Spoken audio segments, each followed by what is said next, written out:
All right, Jim, you're on. Never heard one started. You're on. Yeah. Look at this guy. Did you get that?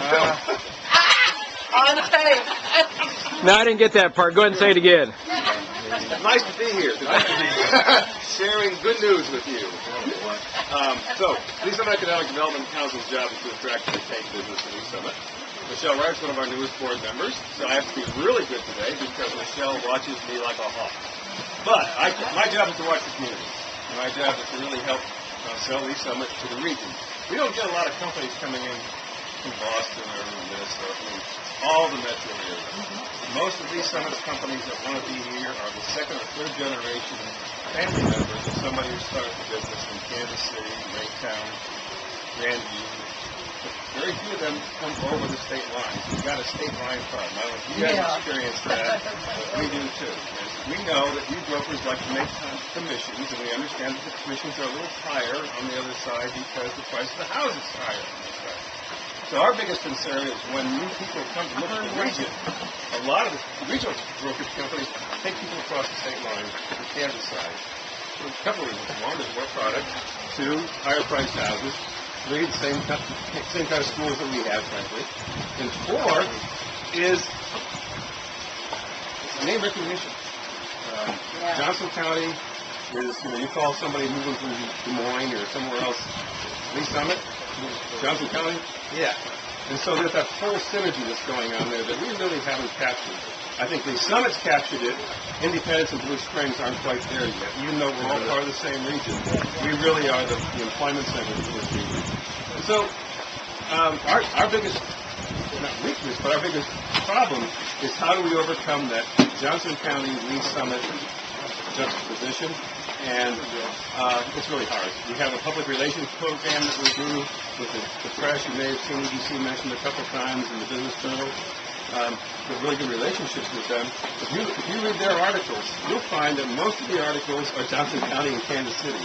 Very little coverage of Eastern Jackson County. So Eastern Jackson County really is suffering as a region because of the bias both to Kansas City and bias to Johnson County. How we overcome that? EDC can't do that, but the region can. And I work with my counterparts in Independence and Blue Springs a lot to deal with the SILR brokers, Society of Industrial Realty brokers, who go to their meetings and talk to them about the region. So that's one issue. The second issue is lack of buildings and lack of land. Randy knows this really well. Lee Summit really is built out. If you take all the residential land in Lee Summit, all the commercial land in Lee Summit that's available, wipe out the land for the Mormon Church, both up north and down south.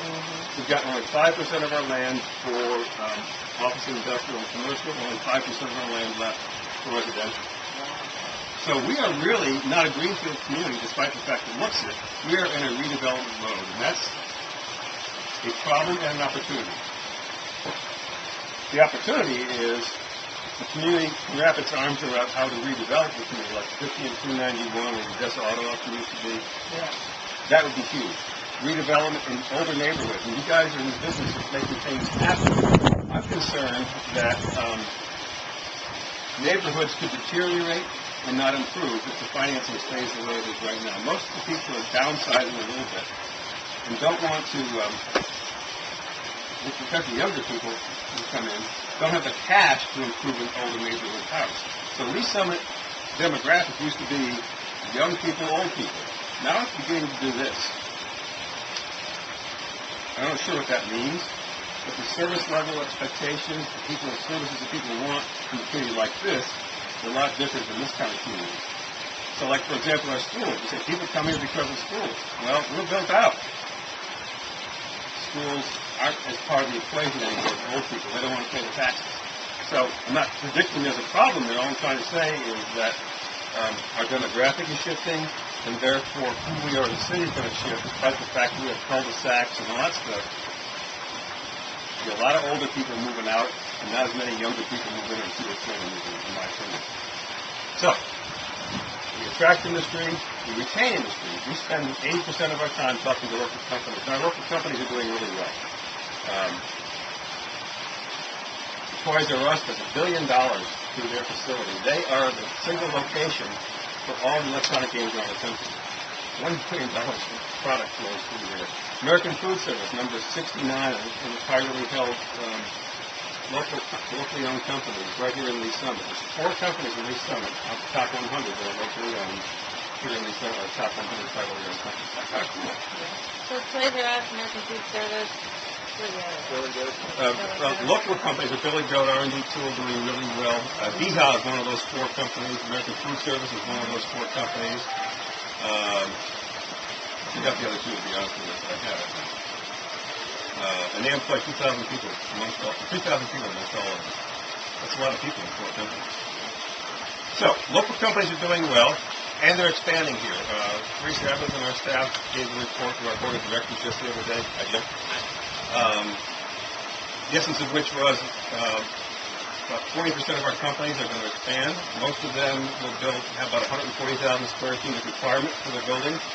And she did not report about 2 that we're working on, one of which we probably can't keep. That's a 200,000 square foot, $200 million project. But they have infrastructure requirements that Lee Summit doesn't have. They're going to have to go somewhere else like Texas or California. We're going to try to keep them here, but quite frankly, we probably can't help it. So when the companies get to a certain size, Texas lures, Florida, Georgia, the Carolinas are typically the states that will steal industries from us. We're not in the industry stealing state. Our companies, like Lee Summit, they're not huge to be relocating, but some of them are going to get to that point, like Cam that's built here up by the airport. If things go well, they still could build a 200,000 square foot building here and have another 800 people employed. But that depends on the federal government and the electric vehicle market. Is that ergonomic? No. Exergonics. Exergonics, Yeah. okay. Exergonics is a little different than that one. Exergonics actually has even huger potential. What Exergonics does is, when you have wind and solar and even water power or geothermal power, you've got to store it somewhere. Otherwise, that wind energy and that solar kind of dissipates. You have to put it somewhere. What they're going to do is take the battery technology that Tocam build 1 megawatt cells, which is like the size of a trailer truck. And those trailer trucks can be linked side by side to side. You actually have a virtual rolling power plant. So a good example of how that company can do is Ameren in St. Louis had to build $450 million peak load power plant to accommodate 10% of the time of the growth of power. So during the summer, that $450 million power plant accommodated 10% of the demand in the summertime. Otherwise, it's just quiet. Exergonics, theoretically, for about $100 million, could have a pile of trains parked there with these batteries on it. When the demand hits it, somebody pushes a button, how would they do that? And that peak power demand is met, and then the batteries just shut down and it's not needed. Africa, Joplin, military, deserts, all these things are candidates for electricity power. And these batteries don't lose their charge for over 1 year. They have the same charge they did year 1, only 95% of it in year 2, which is how batteries kind of stay. So we've got some technology leaders here. We've got Cam, we've got Exergonics, and we have a guy named Flip Short here in town. Those of you who drive along View High and 470 when you're coming east, there's the Heartland Nursery.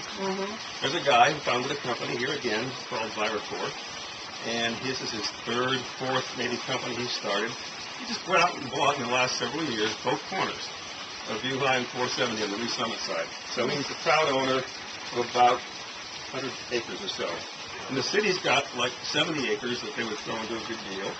The county's got 20 acres, so Flip Short controls probably 250 acres total for the future. We're lucky to have somebody like him who's got the wherewithal and the vision, and he's only 45, who will survive, 10 or 15-year development cycle. His vision is to have a LEED platinum building in the summer. So whenever you're bringing clients to town, or whenever you're coming back to Kansas City, you look up on the hill on the right-hand side, and you'll see this, and you say, we're home. He wants to create a sense of arriving back in the summer. He loves this community. He wants this community to shine. And he's putting his money where his mouth is. So, Tocam, Flip Short, If you, R&D tool, 250